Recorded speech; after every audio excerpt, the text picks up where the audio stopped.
What's up, basketball fans? Today we are going to talk about defending the ball screen.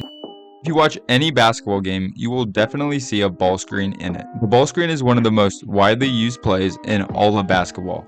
If you watch any NBA game, you will see guards like Steph Curry hit threes off of a ball screen, or Kyrie Irving hit the roller like you see on the play. And most recently, Luka Doncic torching the entire NBA with endless pick and roll play, throwing lob after lob to his big man who is rolling to the rim, and reading plays perfectly and hitting shooters when the defense sags toward the roller. So if the pick and roll is such a widely used offensive play in basketball today, let's talk about guarding it. In this video, we will cover these 7 unique defensive strategies to guard a ball screen. All of these strategies have strengths and weaknesses, which will be analyzed in this video. So let's dive in.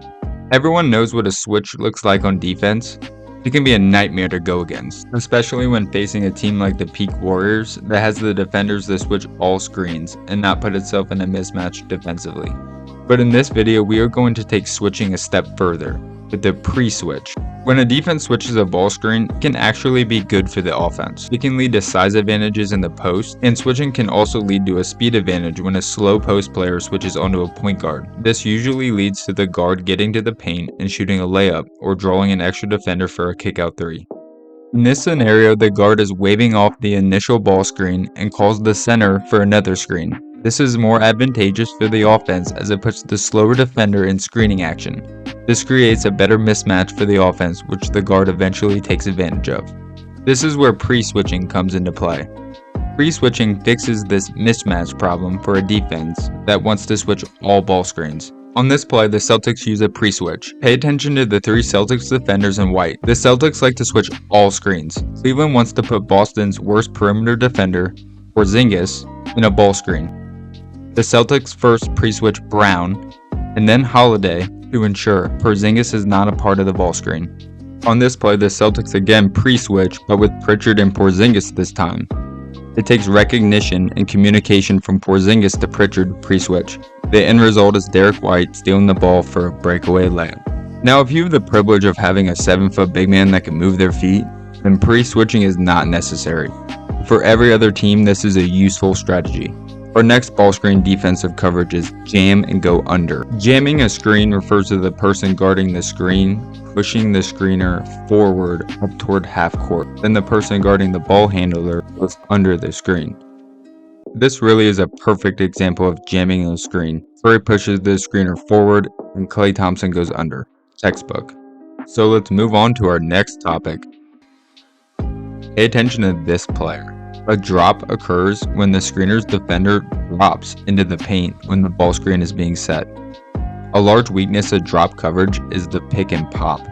If the other team has a big that can shoot, drop coverage is not a good strategy to use. Drop coverage is a great option if the ball handler is not a threat to shoot off the dribble, especially in the mid-range, as that is the shot that drop coverage gives up.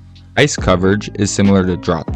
Ice coverage is similar to drop, except it occurs on a side pick and roll. The defender guarding the ball handler forces the ball baseline while the big shifts that way as well. Ice coverage is especially effective because it cuts the floor in half. The weak side defenders can stick to their shooters, knowing the big can help baseline drives. A peel switch occurs during drop coverage. It happens when the guard cannot get back in front of the ball handler after the screen. As you see on this play, Steph gets ahead of his man after the ball screen, and the post in drop coverage fully switches onto Steph to defend the drive. Now I know this is not after a ball screen, but this is a textbook example of a peel switch from the Celtics, as Grant takes the driver and White peels off the Grant's man in the corner. Our next ball screen defensive strategy is hedge and recover. A hedge occurs when a screener's defender attempts to cut off the dribbler from going around the ball screen. When a defense hard hedges, they are susceptible to the screener slipping to the rim as the hedge is occurring. The key to hedging and recovering is for the weak side, or the opposite side of the floor, to sag off and guard for a potential slip. In this 3v3 drill, notice this player. He does an excellent job at taking the roll man for a moment until his teammate recovers. Textbook hedge and recover. Some important notes is that person hedging cannot let the offensive player go between him and his teammate being screened. This will be detrimental to the defense. Also, the hedge cannot be too low against good shooters like Steph Curry. Come on, LeBron. Our next topic is doubling. Doubling is very similar to hedging, so I will not spend much time on this. A double call is when both defenders guarding a ball screen blitz the ball handler to get it out of his hands. This obviously puts the defense at a disadvantage, as you see here with Luka Doncic being double teamed at half court. He's able to find a post player by the rim for a dunk. Our last two topics are my favorites, so stick around. The triple switch. The triple switch is a strategy to ensure the best matchups possible for the defense when going against the ball screen. On this play, LSU uses the triple switch. They switch the bigger off-ball defender onto the offensive post player instead of the guard that was just screened. That guard then takes the player in the corner. The triple switch is an excellent way to guard a ball screen. However, it takes a lot of communication from the entire team to ensure everyone is rotating correctly. If one player is left out of communication and does not rotate, it will lead to a wide open shot by the offense. Our last ball screen defensive coverage for this video is called next or hot. I have heard it been called both by coaches. The reason to run next is the cutoff dribble penetration when you do not want your big in screening action. This ensures that he will not be. However, it leaves the player who was initially guarding the ball with a super long rotation to the corner. On this play, he took the wing, but on this next example, the player who is guarding the ball during the ball screen has to run to the corner, and the weak side defender grabs the player on the wing. They perform what's called an X closeout. Well, that is it for ball screen defense. Thank you for watching.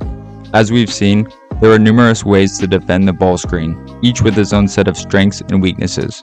Whether you are pre-switching, dropping, hedging, healing, doubling, triple switching, or using the next coverage, the key to effective defense lies in communication, recognition, and teamwork.